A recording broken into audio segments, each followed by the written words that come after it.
AHN news, खबर दुनिया भर से। तेलंगाना की अवाम चीफ मिनिस्टर के ओहदे से चंद्रशेखर राव को अलविदा कहें, राहुल गांधी का बयान। कांग्रेस लीडर राहुल गांधी ने तेलंगाना की अवाम से ख्वाहिश की कि वो चीफ मिनिस्टर के ओहदे से केसीआर को अलविदा कहे। इन्होंने जोर देते हुए कहा कि रियासत में कांग्रेस के बरसर इख्तिदार आने के बाद केसीआर की लूटी हुई तमाम रकम जमा करके अवाम में तकसीम की जाएगी।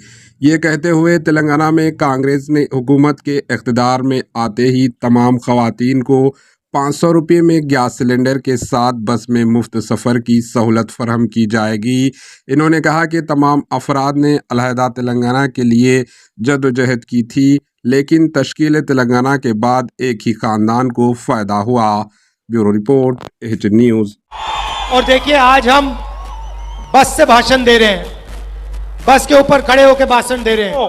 हमारी सरकार आएगी तो पूरे तेलंगाना में, तेलंगाना की सरकार की बसेस में हमारी माताएं और बहन 1 रुपया नहीं देंगी। AHN न्यूज़ को लाइक करें, शेयर करें और सब्सक्राइब करना ना भूलें।